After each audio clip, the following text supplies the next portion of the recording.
सहनावतु सहनौ भुनक्तु सह वीर्यं करवावहै तेजस्विनावधीतमस्तु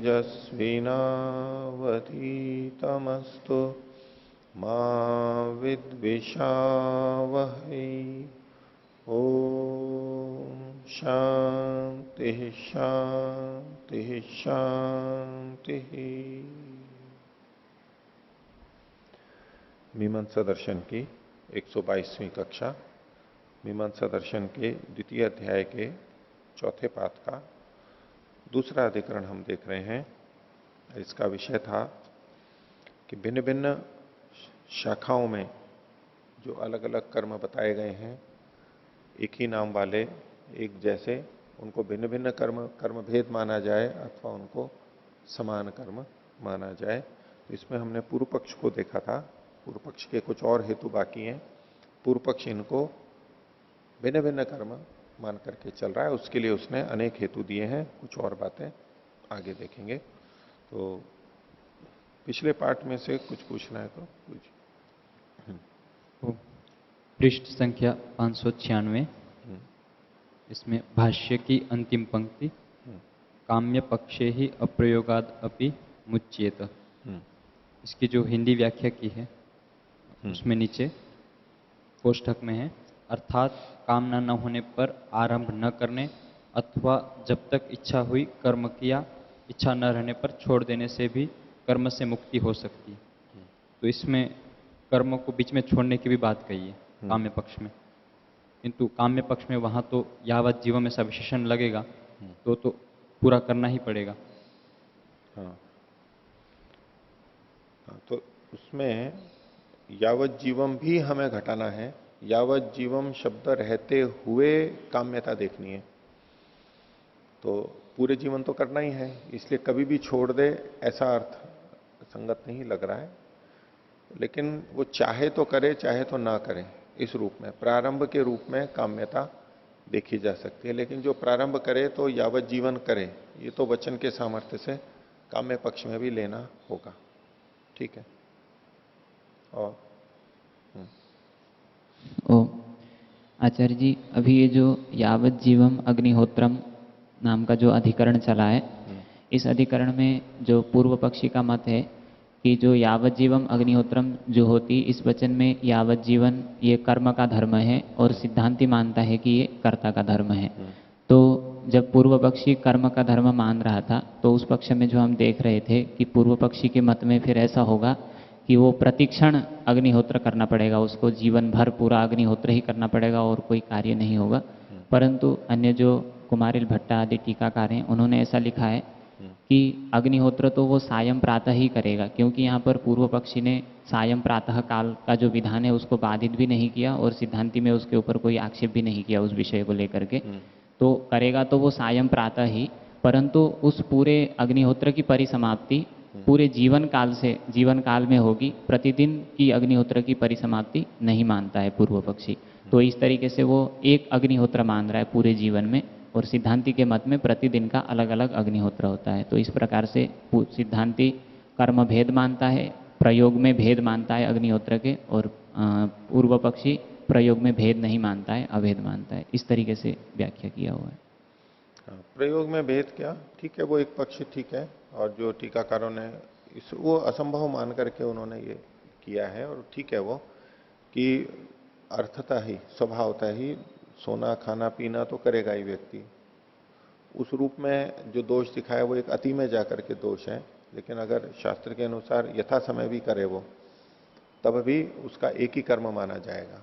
इनका टीकाकारों का इनका ये मत है कि करेगा तो वो सुबह शाम ही अग्निहोत्र को, लेकिन उसकी समाप्ति अंत में होगी, जीवन के अंत में जाकर के एक ही माना जाएगा वो कर्म, अलग अलग नहीं माने जाएंगे। सिद्धांति के मत में वो प्रतिदिन करेगा वही समाप्त हो गया, अगले दिन फिर करेगा फिर समाप्त होगा उसमें। और उसके अंदर देखो एक आवृत्ति पक्ष भी इन्होंने लिया है, नियत पक्ष और आवृत्ति पक्ष। जो ये हमने शुरुआत कर रहे हैं ना, यहां पर देखिए 591 में पृष्ठ पर। तो किम कर्म धर्मो अभ्यासो यावत जीविकता उत कर्तृधर्मो नियमश्चोद्य थे। ठीक है, तो ये जो अभ्यास वाली बात है, इसको ये अभ्यास कि उसी का अभ्यास कर रहे हैं। अब अभ्यास शब्द जो है सामान्यतः उसके लिए होता है कि एक चीज हमने की वैसा का वैसा फिर दोबारा किया, उसको अभ्यास कहते हैं।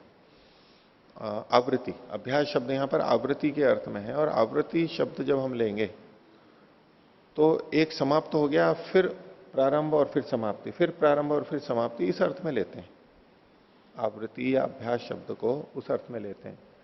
और ये वैसे उसमें और टीकाओं में लिखा होगा, यदि इस पे अभ्यास के ऊपर तो देखना कि प्रारंभ से लेकर अंत तक यदि एक ही माना जाएगा तो इसको मुख्य अर्थ में तो आवृत्ति नहीं कहेंगे, आवृत्ति या अभ्यास नहीं कहेंगे। गौण अर्थ में भले ही कह लें कि भाई सुबह कर लिया फिर शाम को किया, पर जब एक ही है, अगर वो सारा मिला के एक ही कर्म है तो अब इसको अभ्यास नहीं कहेंगे उस दृष्टि से। ये जो अभ्यास वाली बात है, अब सिद्धांत पक्ष में भी जब इसको नियत माना गया तब भी सुबह शाम तो वो कर ही रहा है, सुबह शाम तो सिद्धांती वाले पक्ष में भी कर रहा है, नियत पक्ष में भी।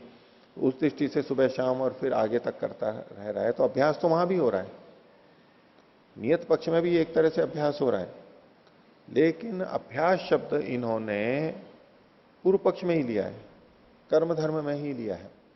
तो वो अभ्यास इस अभ्यास से अतिरिक्त होना चाहिए, वो अतिरिक्त होना चाहिए। उस रूप में वो एक अर्थ निकलता हुआ दिखता था कि उसको एक समाप्त होते ही अगला फिर समाप्त का प्रारंभ करना, यानी लगातार होता रहेगा ऐसा।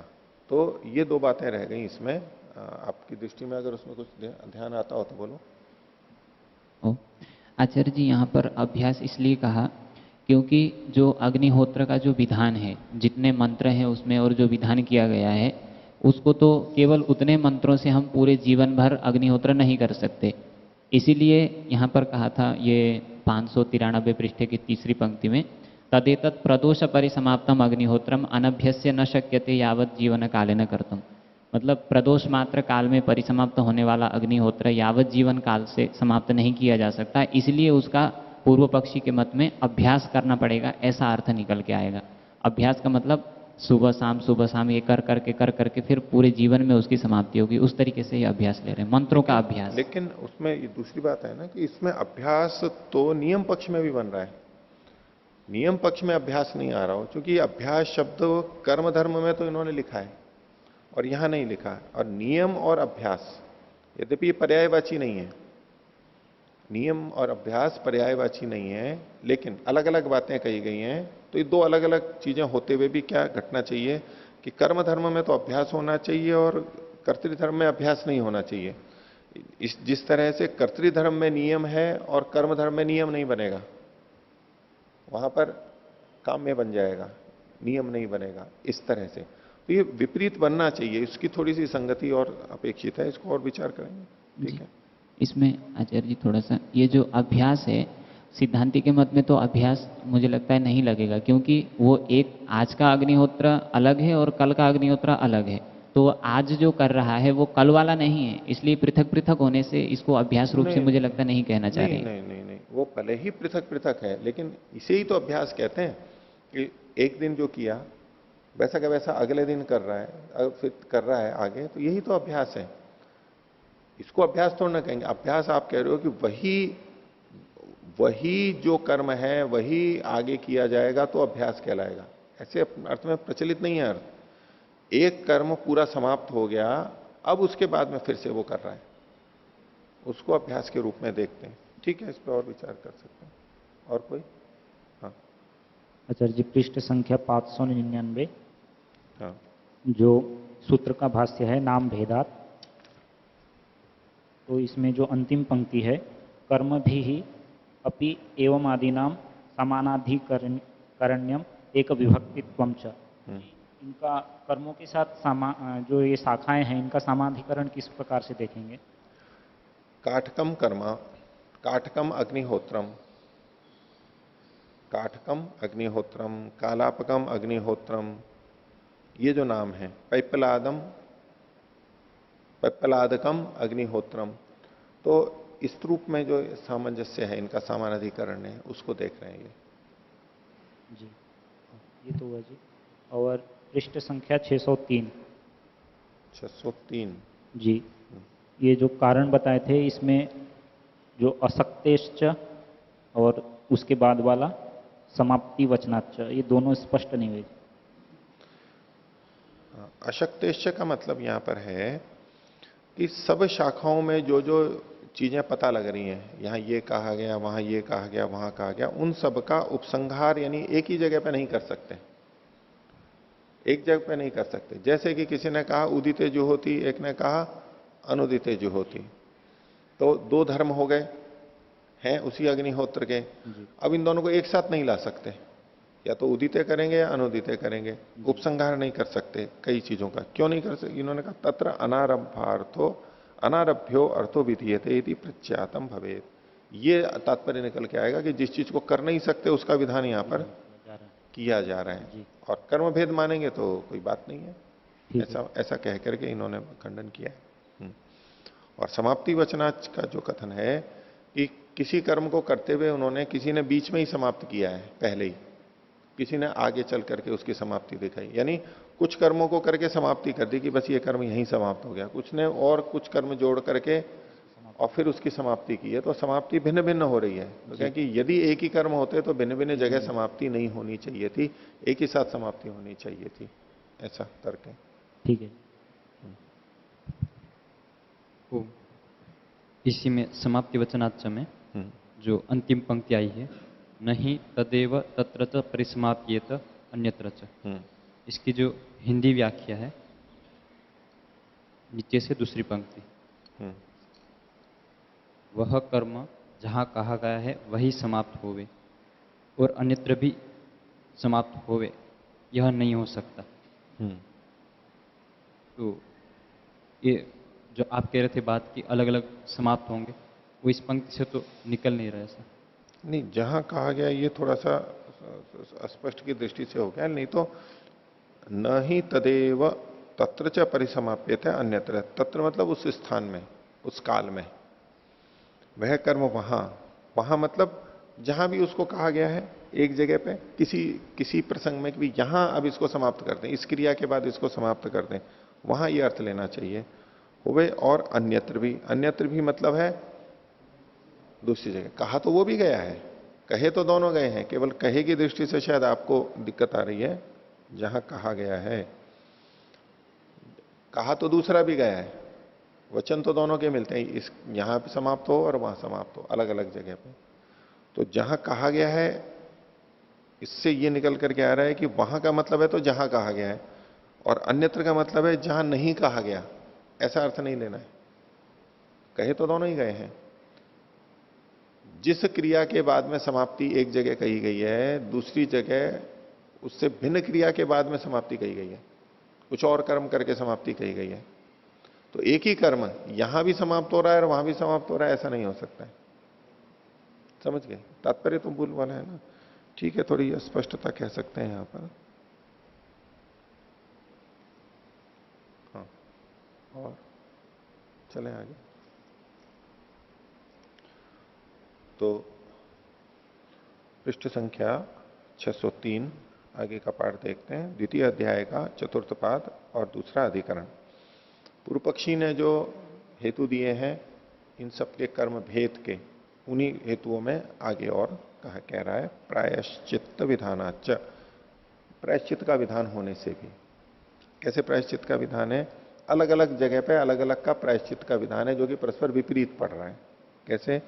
केचित अनुदित होम व्यतिक्रमे प्रायश्चित्तम आमानंती। जो अनुदित होम मानते हैं, यानी सूर्योदय से पहले, सूर्य के उदय से पहले अग्निहोत्र को मानते हैं, और उसका जब अतिक्रमण हो जाएगा, यानी सूर्योदय हो चुका है और अब अग्निहोत्र अगर कर रहा है, तो उसमें प्रायश्चित की बात कहते हैं। केचित उदित होम व्यतिक्रमे, और कुछ लोग उदित होम का व्यतिक्रमण क्यों मानते हैं? क्योंकि वो उदित सूर्योदय हो गया है तब अग्निहोत्र को स्वीकार करते हैं। तो सूर्योदय के पहले कर लिया हो या सूर्योदय के बहुत बाद में यानी दिन में किया हो, तो वो उसका उदित का उदित का मतलब उग रहा है, उगी हुई स्थिति में शुरुआत में उसका व्यतिक्रमण होता है, तो वहां वो प्रायश्चित कहते हैं। वृद्धे च प्रायश्चित्तम, प्रायश्चित कब होता है? जब वहां पर कुछ हानि हो जाती है, जो असंपूर्णता रहती है, जैसा कहा गया है वैसा नहीं होता है, तब प्रायश्चित कहा जाता है। तो यानी रिद्धेर अभाव वृद्धि, वृद्धि का जब अभाव है, यथा संपन्नता का अभाव है, तब ये दोष माना जाता है। तो न च कर्मैकत्वे उभयता वृद्धि संभवती, अगर एक ही कर्म होते तो दो अलग अलग तरह से इसका कर्म का अभाव या असंपन्नता नहीं कही जा सकती थी, कोई एक ही होती वहां पर, एक ही में प्रायश्चित होता और एक उचित मानी जाती। लेकिन यहां एक एक पक्ष में दोनों ही उचित भी हो रहे हैं अलग अलग जगह, और वही अलग अलग जगह अनुचित भी हो रहे हैं। कर्म भेदे तु यद अनुदिते होम कर्म तत् उदिते वृद्धम और इतरत अपि अनुदिते। और जब इनको हम कर्म का भेद मानेंगे कि दोनों अलग अलग कर्म हैं, इस शाखा का अग्निहोत्र अलग है, उस शाखा का अग्निहोत्र अलग है, उस स्थिति में जो अनुदित होम कर्म है, सूर्योदय से पहले किया जाता है, वो यदि उदित होने पे किया जा रहा है तो वो वृद्ध माना जाएगा। और इतरत यानी जो उदित होने पे किया जाता है, वो यदि सूर्योदय से पहले ही कर लिया जाए तो फिर वहां पर दोष माना जाएगा। तस्मादपि भेदा, इसलिए ये कर्म में भेद समझना चाहिए। अन्यार्थ दर्शनाच, और भी कुछ देखा जाता है जिससे कर्म का भेद माना जा रहा है। इदम श्रूयते, ये एक वचन सुना जाता है, यदि पूरा दिदीक्षाणा स्यु, अगर कोई पहले दीक्षित हो चुके हैं,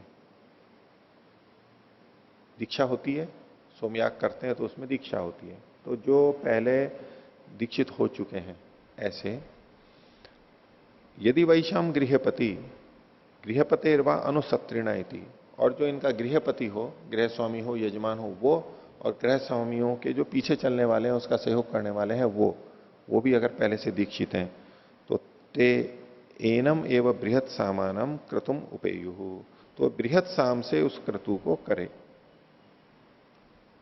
बृहत साम वाले क्रतु को करें। एक रथंतर साम होता है, एक बृहत साम होता है। उस दृष्टि से यहां पर है कि इनको अब रथंतर साम नहीं करना होगा, क्योंकि ये पहले दीक्षित हो चुके हैं, पहले सोमयाग कर चुके हैं, वहां रथंतर साम को कर चुके हैं। अब वो यहां पर बृहत साम को करेंगे। ये द्वादशाह सत्र की बात है। सत्र जो द्वादशाह सत्र अहीन भी होता है और सत्र भी होता है। जो द्वादशाह सत्र है उसके प्रसंग में ये बात कही जा रही है। तो उससे पहले यदि किसी ने सोमयाग किया है तो दीक्षित हो चुका है वहां पर, अब वो सीधे बृहत साम क्रतु को करेगा। और उपेतम ही एशाम रथंतरम, और जो जिसने इनको नहीं किया है,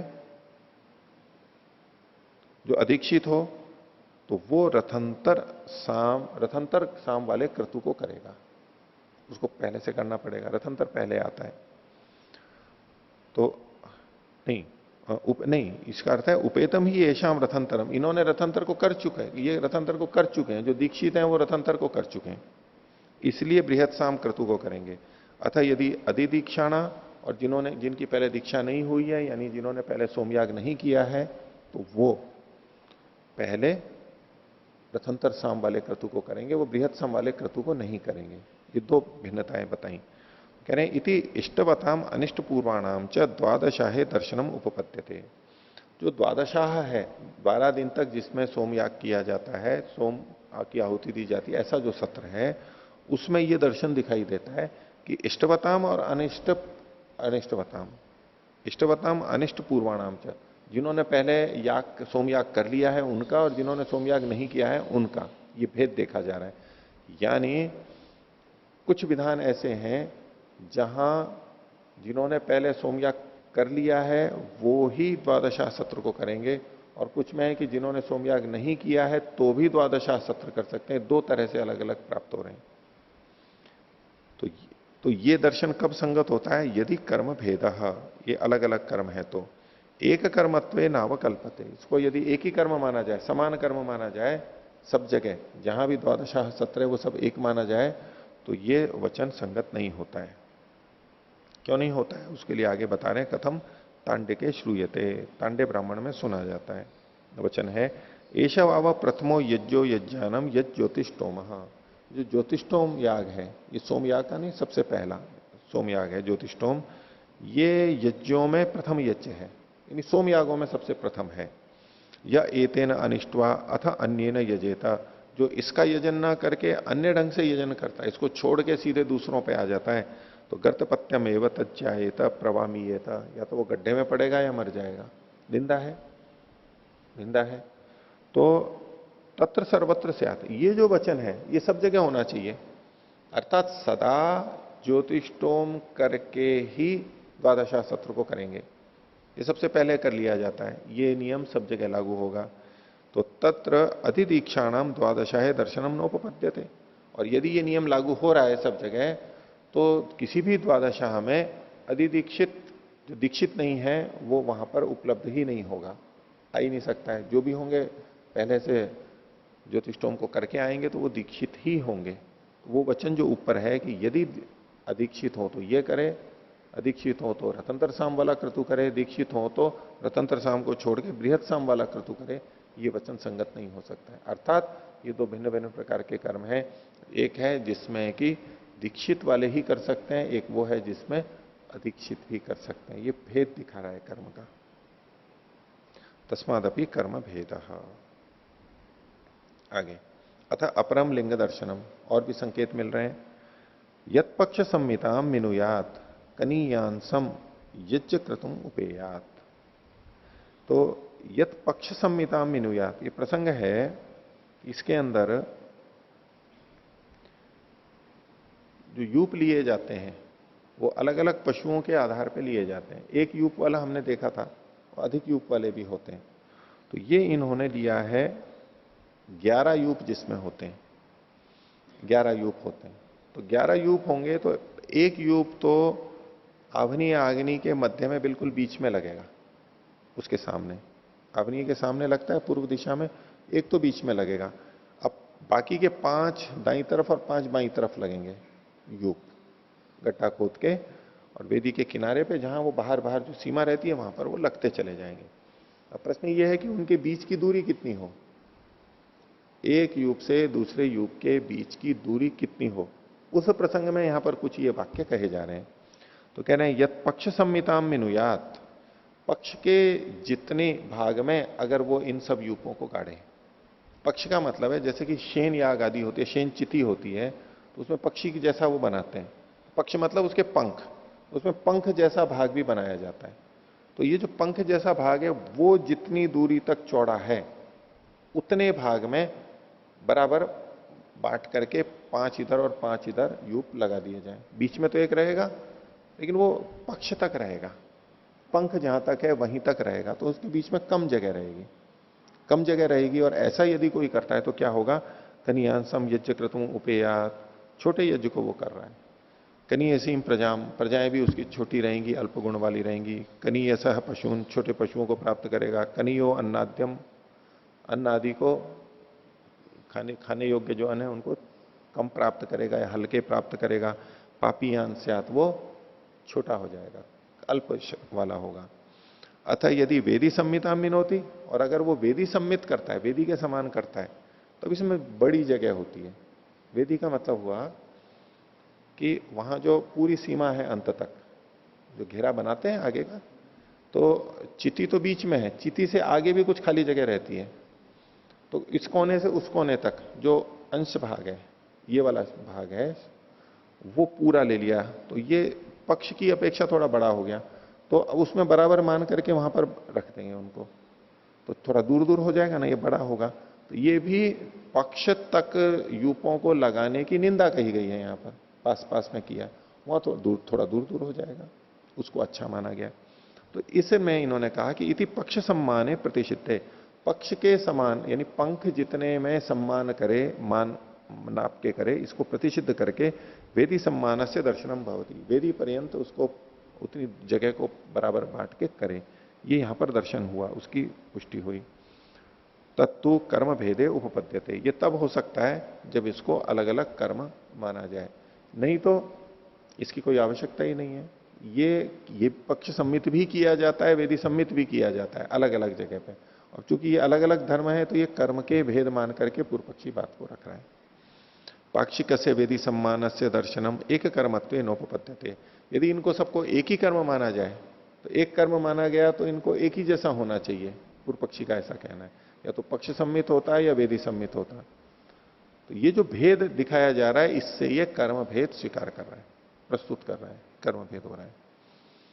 और इसके लिए और कह रहा है कथम, बोले एक ही समामानंती, दूसरे कुछ और भी कहते हैं। क्या कहते हैं? रथाक्ष मात्राणी यूपांतरालानी भवंती। यूप के जो बीच के भाग हैं, अंतराल हैं, वो कितने बड़े होते हैं? रथाक्ष मात्र होते हैं। रथ का जो अक्ष भाग होता है, यानी दोनों पहियों के बीच का जो डंडा होता है वो अक्ष हो गया। तो उतनी इतनी दूरी सब यूपों के बीच में होनी चाहिए, ये रथाक्ष की दूरी हुई। तो ये एक पक्ष और प्राप्त हो रहा है। तो तत्र सर्वत्र स्यात्, ये सब जगह होना चाहिए, लेकिन इसके न होने पर भी वेदी सम्मित और पक्ष सम्मित वाली बातें भी चल रही हैं। तो तत्र च नो पक्ष सम्मानम न वेदी सम्मानम स्यात्। और ये अगर ये रथाक्ष मात्र यूपांतराल होगा तो पक्ष सम्मान और वेदी सम्मान नहीं होना चाहिए, यही सब जगह होना चाहिए।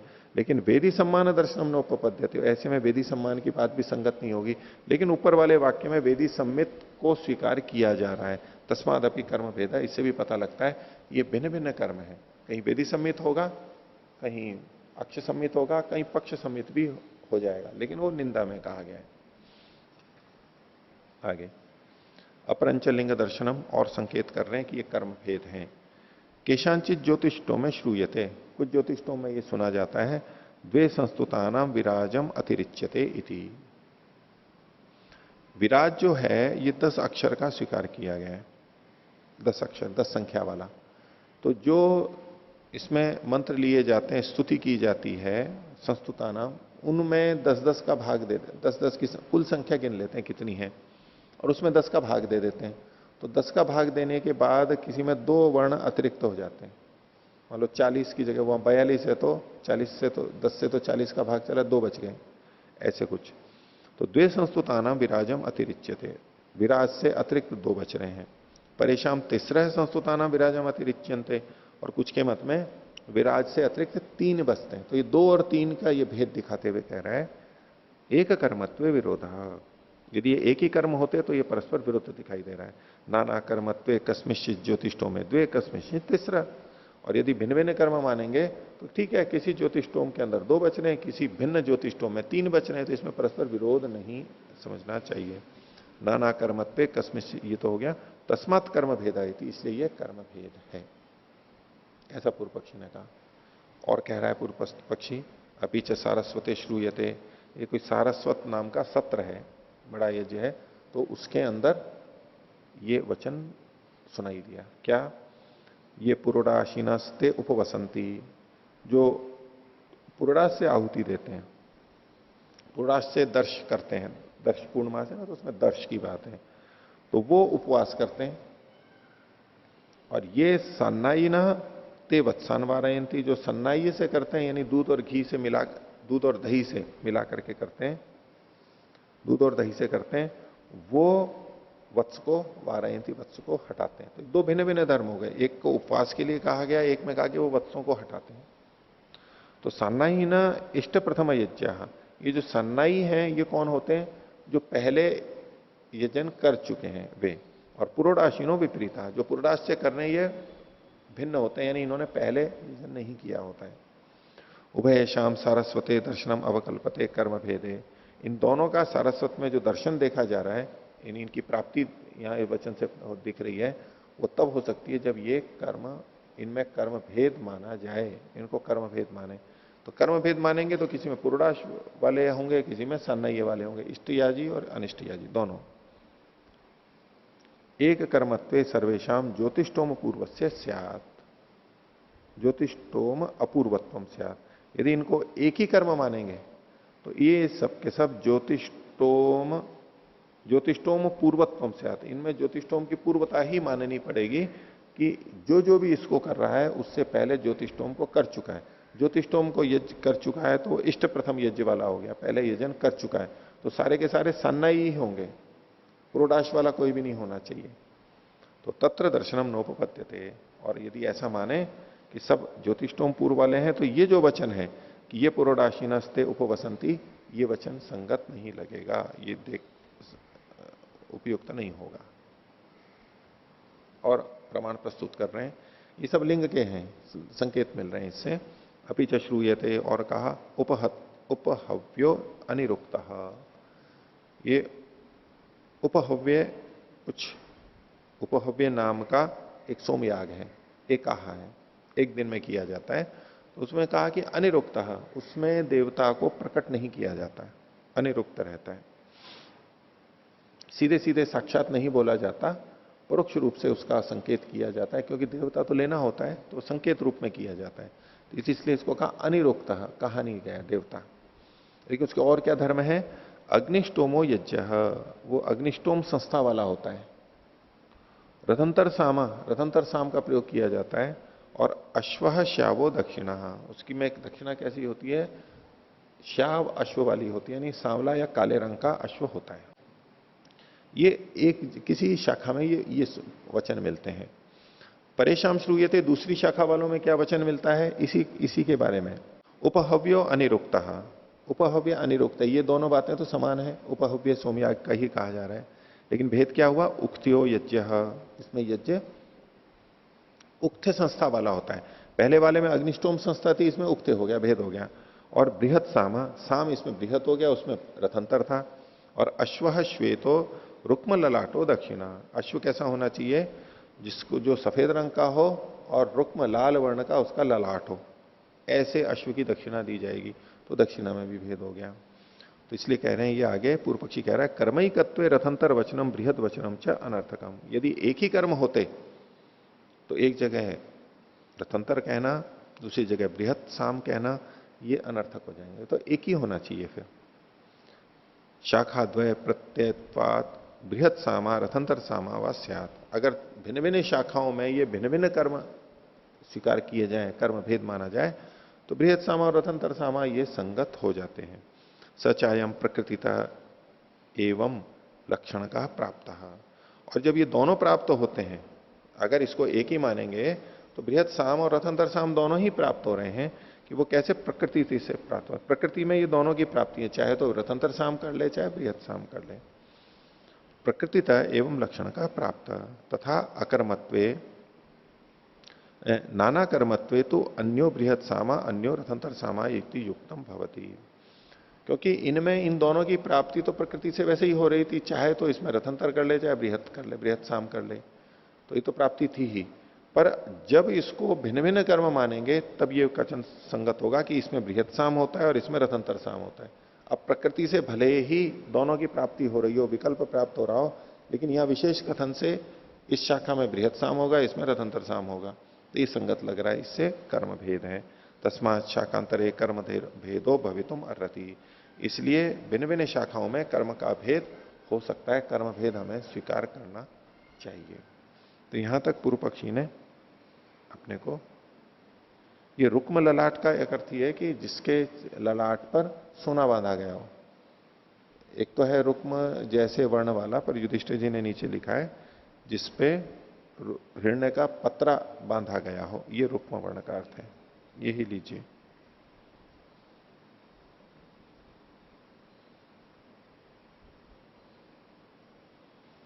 अब इनका उत्तर सिद्धांती दे रहा है। तो नवा सूत्र, एकम वा संयोग रूप चोदनाख्या विशेषात, बोलिए एक ही कर्म है, भिन्न भिन्न नहीं है।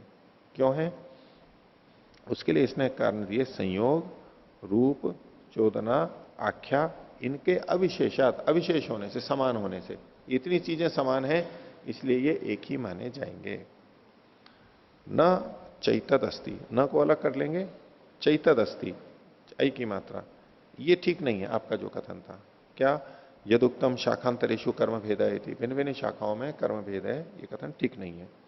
सर्व शाखा प्रत्ययम सर्व ब्राह्मण प्रत्ययंच एकम कर्म, सब शाखाओं का जो ज्ञान हो रहा है हमें, उसमें से बोध हो रहा है, वो सब शाखाओं से जो जाना गया है वो, और सब ब्राह्मणों से जो जाना गया है वो सब एक ही है। यानी इन ब्राह्मणों को भी, सबको जो अलग अलग ब्राह्मण हैं, इनको भी वो एक ही मान करके चल रहे हैं।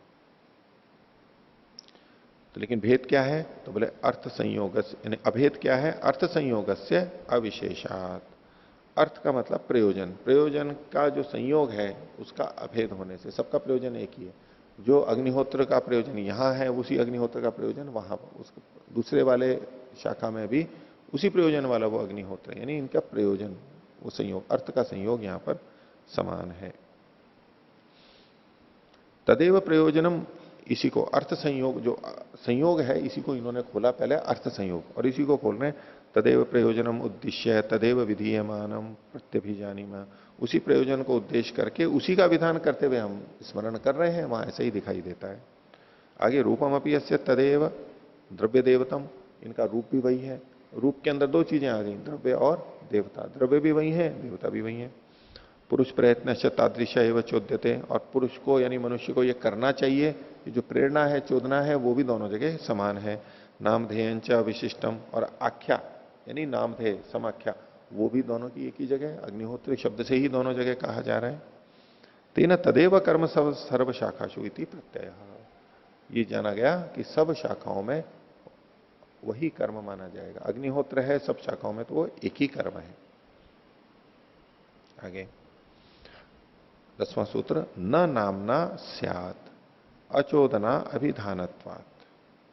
तो जो पूर्व पक्षी ने बात रखी थी ना कि काठक आदि नाम का तो भेद यहां पर होगा, तो उसके लिए उत्तर के लिए कहा कि उसके नाम से ये कर्म भेद नहीं होता। तो इन नामों से उन कर्मों का विधान नहीं किया गया जाता है। काठक कालापक आदि नाम से इन कर्मों का विधान नहीं किया गया है। उन कर्मों के नाम तो अलग ही हैं, वो तो समान ही है, जो पिछले सूत्र में कहा। वाच्य देखिए, यदुक्तम नाम भेदयति, जो आपने कहा था कि इनके नाम भिन्न भिन्न हैं, तो परहृतम तत्, ये तो हमने हटा दिया, उस समय हटा दिया था कि ग्रंथ नाम है तदिति, ये तो ग्रंथों के नाम है, कर्म के नाम थोड़ना है। तो इस पर पूर्व पक्षी कहता है अथ यदुक्तम, जो आपने कहा, ये कहा था कि पूर्व पक्षी की बात को ही सिद्धांति कह रहा है वैसे, लेकिन बात पूर्व पक्षी की है। कर्मणोपि नाम समानाधिकरण्य दर्शनादि थी, बोले काठक और कालापक कर्मों के नाम से भी समानाधिकरण को प्राप्त हो रहे हैं, तो ये तो नाम कर्मों के भी हैं। सिद्धांति कह रहा है ग्रंथों के नाम है, पूर्व पक्षी कह रहा है नहीं, ये कर्मों के भी नाम है। इसका उत्तर सिद्धांति दे रहा है नैष दोष, ये कोई दोष की बात नहीं है, इससे कर्म भेद नहीं पता लगता है।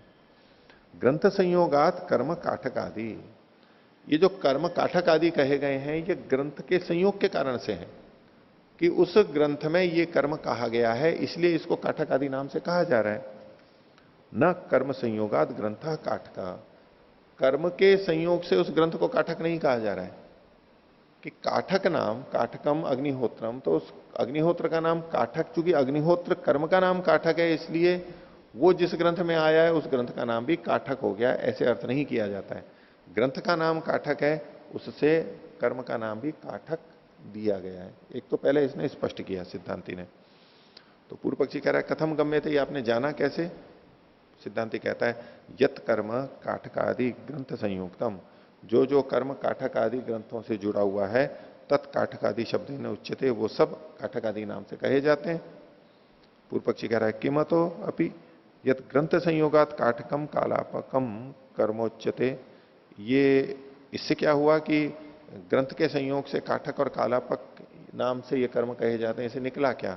तो सिद्धांति उत्तर दे रहा है एकत्वेपि काठक ग्रंथ संयोगात काठकम कालापक ग्रंथ संयोगात तु कालापकम भविष्यति। यद्यपि ये कर्म एक है, अग्निहोत्र आदि एक कर्म होते हुए भी चूंकि ये अग्निहोत्र काठक ग्रंथ में पढ़ा गया इसलिए उसको काठक अग्निहोत्र कह दिया गया, कालापक ग्रंथ में पढ़ा है तो कालापक अग्निहोत्र कह दिया गया। ग्रंथों के नाम से इन कर्मों के नाम कह दिए जाते हैं, बाकी तो इनके वास्तविक नाम तो अग्निहोत्री ही है, इसलिए ये एक ही कर्म है। और एक तर्क रख रहा है सिद्धांति 11वें सूत्र में, सर्वैशांचैक कर्म्यम स्यात्, सबका एक ही कर्म हो जाए, फिर तो ये सारे के सारे एक ही कर्म हो जाएंगे। कौन से कर्म हो जाएंगे? कि इन ग्रंथों के अंदर अग्निहोत्र पढ़ा गया है वो भी काठक कहलाएगा, जो दर्शपूर्ण मास कहा गया है वो भी काठक कहलाएगा, ज्योतिष्टोम पढ़ा गया है वो भी काठक कहलाएगा। यानी उस संहिता में, उस ग्रंथ में जितने भी कर्म है वो सब के सब काठक कहलाएंगे। और यदि काठक ही इनका नाम होता तो ये जो जितने कर्म है वो सब के सब एक ही कर्म हो जाते हैं, फिर तो भिन्न होता ही नहीं है, एक ही नाम हो जाना है। अभी काठक नाम से ही आप कर्म की समानता देख रहे हो, भिन्नता देख रहे हो। यदि काठक और कालापक से, तो काठक नाम जिस जिसका है उस सबको एक ही कर्म मानना चाहिए आपको, लेकिन वो एक कर्म नहीं है, अलग अलग है। इसी को भाष्य में कहा यदि शब्द भेदात भेदो भवेत, यदि शब्द का भेद करने से भेद माने अलग अलग, तो शब्द ही क्या तरही कर्म ऐक्यम भवे, तो फिर शब्द की समानता से कर्म भी एक ही हो जाने चाहिए। कैसे? तत्र काठक शब्दाभिधानात ऐक्यम भवे, काठक शब्द का नाम रखा जाने से उन कर्मों की एकता होने लग जाएगी। अग्निहोत्रस्य दर्शपूर्णमासयोर ज्योतिषोमस्य च तत्शब्दत्वा, अग्निहोत्र को भी काठक कहा जाता है क्योंकि उस ग्रंथ में है। वैसे तो दर्शपूर्ण मास को भी काठक कहा जाता है, ज्योतिषोम भी को भी काठक कहा जाता है। तो जिस काठक यानी संज्ञा के भेद से कर्म के भेद को पूर्व पक्षी कह रहा था, तो सिद्धांति ने कहा यदि संज्ञा के इसी संज्ञा के कारण से कर्म का नाम है, तो काठक संज्ञा की समानता होने से वो कर्म फिर एक भी हो जाने चाहिए, सारे के सारे, भिन्नता नहीं होनी चाहिए। न चैता देवम, लेकिन वो कर्म अलग अलग नहीं, एक एक नहीं है, अलग अलग हैं सारे, अग्निहोत्र और दर्शपूर्ण मास आदि। तस्मादपि अभेद, इसलिए भी इनमें कर्मों में अभेद है। अर्थात काठक कालापक के आधार पर जो एक संज्ञा को आप बता रहे थे, नहीं भिन्न भिन्न संज्ञा बता रहे थे, वो ठीक नहीं है, भिन्न भिन्न नहीं है, ये एक ही है। और 12वां सूत्र कृतकम च अभिधानम, और ये जो अभिधान है, नाम है, ये कृतक है, किए गए हैं, बनाए गए हैं, किसी समय में इन नामों को रखा गया है तब ये चले हैं। तो इदानीं तनन चैतत अभिधानम भवेत, अब तक जो ये नाम चल रहा है,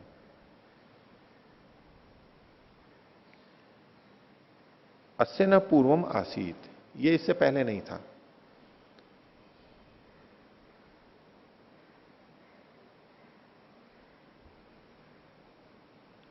कृतकम च अभिधानम, आगे देखिए, यथा प्रवृत्ति कठस्य प्रकृष्टम वचनम तथा प्रवृत्ति प्रवृत्तम, जब से कठ का प्रकृष्ट वचन हुआ, यानी विशेष कथन हुआ, विशेष प्रचार, विशेष रूप से उसका प्रतिपादन हुआ, तब से ये नाम चल गया। और पूर्वम न आसीद भेदा, लेकिन उससे पहले तो भेद नहीं था।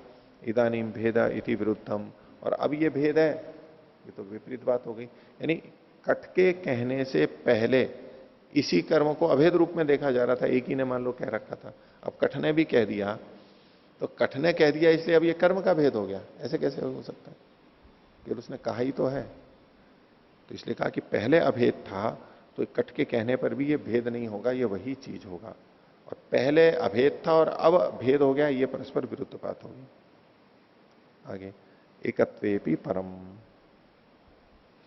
तो सिद्धांति ने उत्तर दिया यहां पर, पूर्व पक्षी ने एक दोष बताया था कि रूप भेद वाला, तो परम मतलब अगला वाला, अगला वाला मतलब वहां पर रूप के कारण से जो भेद बताया गया था। प्रारंभ में जो पूर्व पक्षी ने लिखा, नाम के बाद में रूप था, तो रूप परम मतलब आगे वाला कह रहे हैं। तो एकत्वे भी सिद्धांति कह रहा है कि ये तो एक कर्म मान, जहां एक कर्म होते हैं उसमें भी तो रूप का भेद देखा जाता है।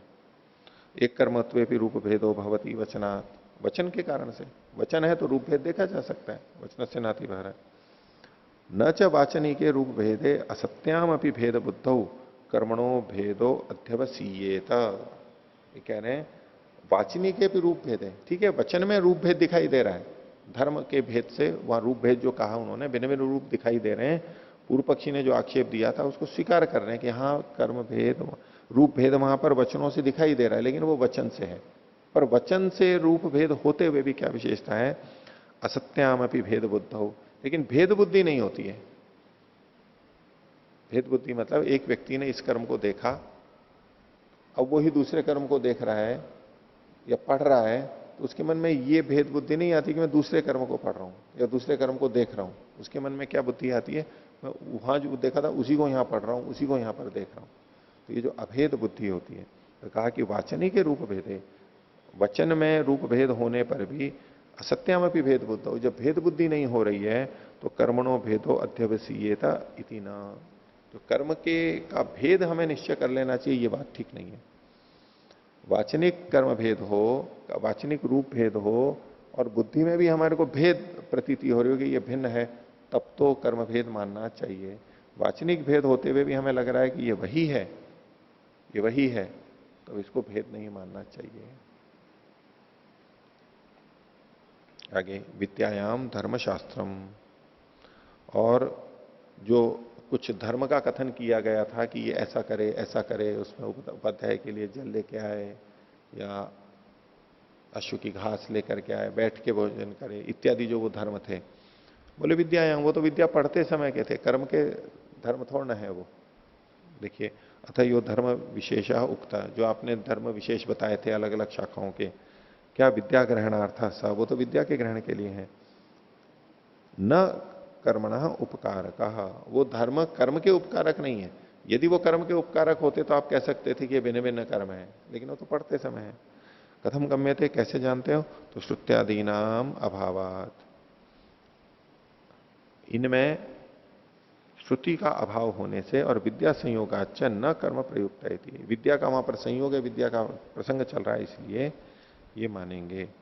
और ये जो है ना श्रुत्यादि नाम अभावात, श्रुति का अभाव होने से मतलब ये धर्म कर्म के उपकारक हैं, इस विषय की श्रुति प्राप्त नहीं है। पीछे जो इन्होंने कहा था न कर्मणः उपकारक, ये कर्म के उपकारक नहीं है, तो कर्म के उपकारकत्व की श्रुति का अभाव होने से ये धर्म कर्म के उपकारक हैं, इसकी यदि श्रुति मिलती तब तो हम इसको कर्म के धर्म मान लेते, तब तो भेद मान सकते थे, लेकिन इसकी कोई श्रुति नहीं मिलती है। और विद्या का संयोग होने से, क्योंकि वो पठन पाठन की प्रक्रिया चल रही है, वहां पर ये धर्म कहे गए हैं, कर्म से प्रयुक्त नहीं है, इसलिए भी इस आधार पर इनको भिन्न भिन्न कर्म नहीं माना जा सकता। आगे 15वां सूत्र, आग्नेयवत पुनर्वचनम। और यहां जो पुनर्वचन की का एक दोष दिखाया था कि यहां पर फिर से कथन है, फिर से कथन है, तो बोले वो आग्नेय के समान समझना चाहिए। पीछे आग्नेय का उदाहरण आया था जहां पर उन्होंने उसको अर्थवाद मान करके उसको पुनरुक्ति दोष नहीं माना था, तो बोले जैसे वहां समाधान है वैसे यहां पर भी समझना चाहिए, उसको पुनरुक्ति दोष नहीं कहते हैं।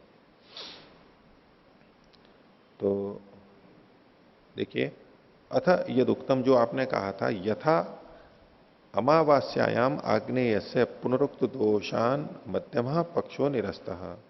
तो अमावस्यायाम, ये जो कथन किया था कि अमावस्या में वहां भी कहा यहां भी कहा, ये जो है, तो ये आग्नेय के पुनरुक्त दोष के में जो मध्यम पक्ष निरस्त किया गया था उसके समान समझना चाहिए।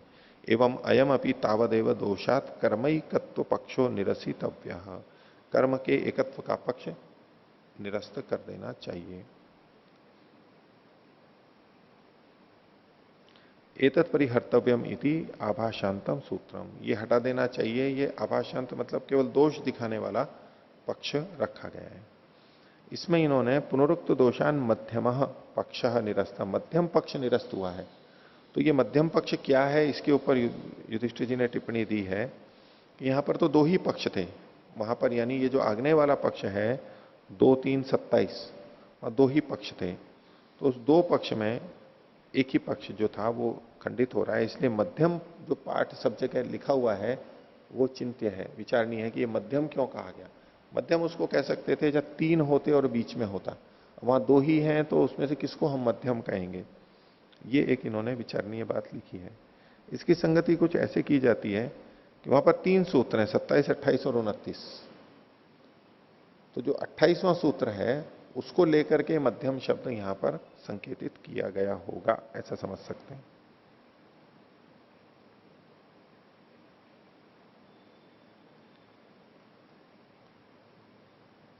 ये तो ही शंका हुई। अब इसके लिए आगे सिद्धांत उत्तर दे रहा है 16वां सूत्र, अद्विर्वचनम व श्रुति संयोगात विशेषः, श्रुति संयोग अविशेषा।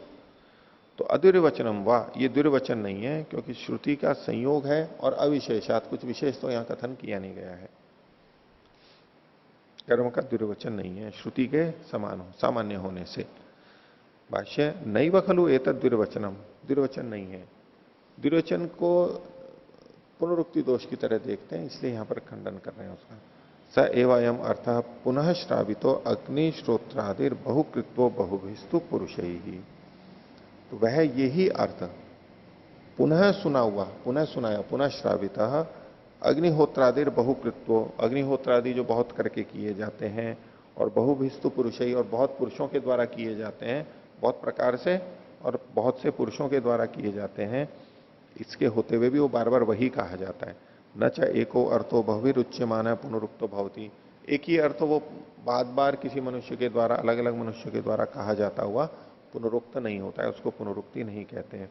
यदि भवेत, यदि अगर ऐसा पुनरुक्ति माने तो एकस्मिन एव वेदे बहुविरुच्यमाने भवेत। अगर आप इसको पुनरुक्ति मानोगे भी तो एक ही वेद के अंदर, एक ही वेद का मतलब ये जो अलग अलग शाखाएं हैं इनमें, उसी में दोबारा कहा जाता हुआ आप पुनरुक्त कह सकते हो यदि कहना चाहो तो भी, लेकिन ये अलग अलग शाखाओं में कहा गया है इसलिए इसको पुनरुक्ति नहीं कहेंगे। तस्मात न बहुकर्म संवायो अयम एकम एव इदम कर्म इति। इसलिए ये बहुत कर्मों का संवाय है, ये बहुत कर्मों का संवाय नहीं है, यानी ये बहुत अलग अलग कर्म है ऐसा नहीं समझना चाहिए। एकम एव इदम कर्म, ये एक ही कर्म है, एक ही कर्म मानना चाहिए।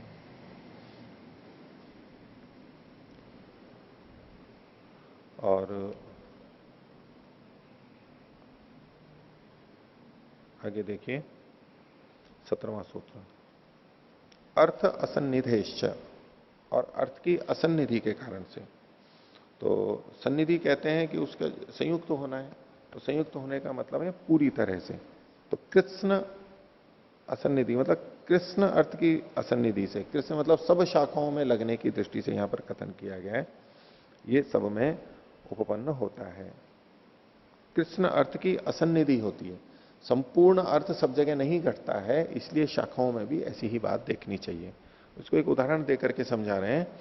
अर्थ असन्निधेश्च शाखा शब्द है उपपन्नो भविष्यति। ये जो शाखा शब्द है, ये शाखा वो शाखा, ये अर्थ की असन्निधि से यानी असमीपता से ये शाखा शब्द संगत होता है। कैसे होता है वो आगे बता रहे हैं कि शाखा एव ही मां शाखा, शाखा के समान होती है ये शाखाएं। शाखा मतलब एक तो पेड़ की शाखा होती है, पेड़ की शाखा के समान ये शाखाएं होती हैं। ये जो अलग अलग बताए जा रहे हैं जहां अलग अलग कर्म हैं, ये पेड़ की शाखा के समान होती हैं। तो शाखा एव ही मां शाखा, तद यथा वृक्ष से शाखा, वो यथा को खोल रहे हैं, जैसे वृक्ष की शाखा होती है, एवं यहापि, उसी प्रकार यहां भी वृक्ष स्थानीय से वेद से शाखा, वृक्ष स्थानीय वेद की शाखाएं हैं। जैसे वहां पर वो शाखाएं किसकी, एक ही पेड़ की होती हैं, एक पेड़ की अनेक शाखाएं होती हैं, ऐसे यहां पर भी पेड़ एक मानना पड़ेगा। वो एक पेड़ क्या है, वो वेद है, वेद की ही ये अलग अलग शाखाएं हैं। किम शाखा सारूप्यम, इनको शाखा क्यों कहते हैं, ये जो वेद के साथ में जुड़ी हुई हैं इनको शाखा क्यों कहते हैं, और इनका पेड़ वाली शाखाओं से क्या सारूप्य है, नहीं क्या समानता है। तो कहते हैं यथा नानावस्थानम न च एकैकस्याम कृष्णम पुष्पम फलम सन्निहितम। तो यथा नानावस्थानम, जैसे कि ये भिन्न भिन्न प्रकार से रहती हैं, शाखाएं अलग अलग प्रकार की होती है ना, सब शाखाएं एक जैसी थोड़ा ना होती हैं। तो न च, न को अलग कर लेना यहां पर, न च एकैकस्याम, एक ही शाखा में कृष्णम पुष्पम, सारे के सारे फूल और फल इकट्ठे होते हैं।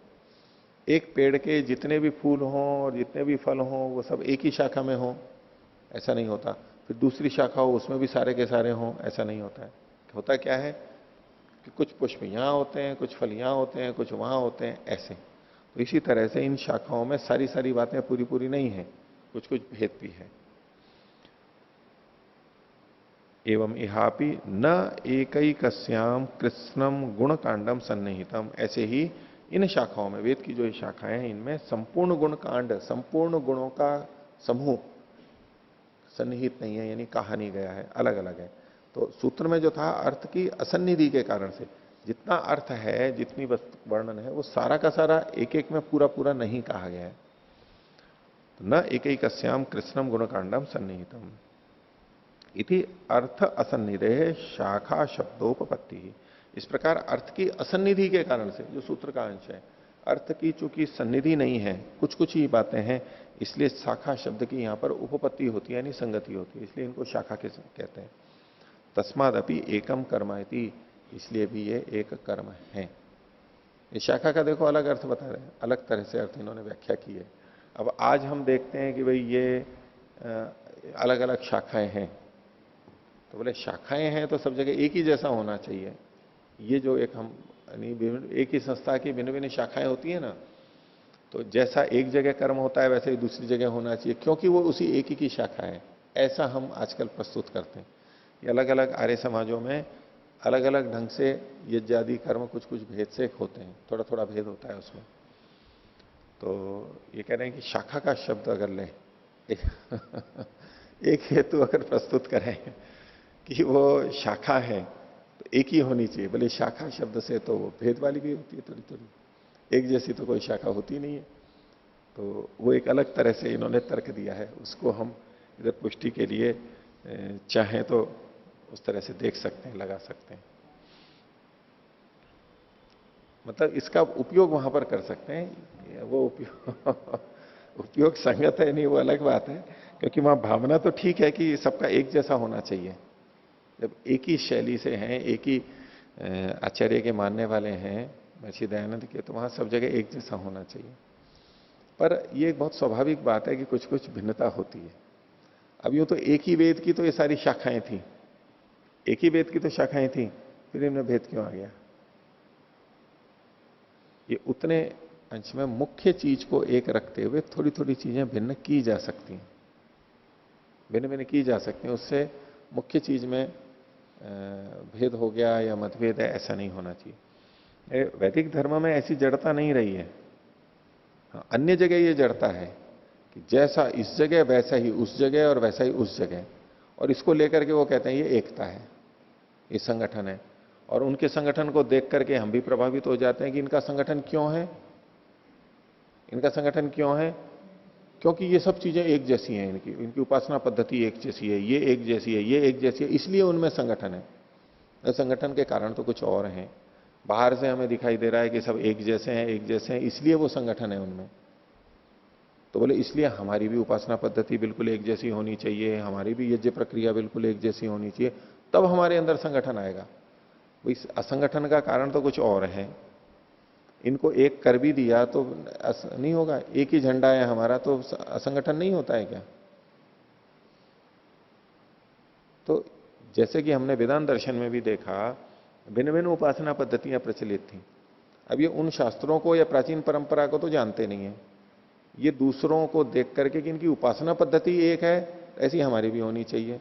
वैसे तो उनसे भेद करके चल रहे हैं, उनसे उनको सो अलग करना चाहते हैं, लेकिन उनसे सीख भी रहे हैं, उनसे प्रेरणा भी प्राप्त कर रहे हैं कि वो एक क्यों है, वो एक क्यों है, क्योंकि उनकी उपासना पद्धति एक है। ये कहने वाले बहुत मिल जाते हैं आप देखो, जबकि हमारे यहां एक उपासना पद्धति का नहीं है। भिन्न भिन्न उपासनाएं हो सकती हैं, उसमें भिन्नता हो सकती है, और उसके रहते हुए भी एक थे, क्योंकि मूल तत्व एक था उसके अंदर। उसमें उपसंहार आदि और इधर से उधर जाना, ये सब चीजें हमने वेदांत दर्शन में देखी। हो सकता है इधर उधर आ जा सकता है, ऐसी कट्टरता नहीं थी। और जब हम बिल्कुल एक मान करके कर देते हैं ना कि सब चीजें बिल्कुल सबको इसी तरह करनी है, वहां संगठन रह ही नहीं सकता है, वहां संगठन नहीं रहेगा, क्योंकि हर व्यक्ति की अपनी अपनी कुछ कुछ भिन्नता होती है। मूल बात को एक रखते हुए कुछ कुछ भिन्नताओं का वहां पर अवसर दिया जाता है कि भाई इच्छा अनुसार उसमें भिन्नता रखी जा सके, तो सबके अपने मनोनुकूल भी होता रहता है, और संगठन की दृष्टि से कुछ जो एक आवश्यक है वो भी हो सकता है। तो इन शाखाओं के अंदर भी भिन्नता को ये स्वीकार कर रहे हैं, सब एक जैसी नहीं हो सकती है, ये स्वीकार कर रहे हैं यहाँ पर। तो कर्मकांड में भी और उपासना में भी ये प्राचीन शैली रही है। प्रणव।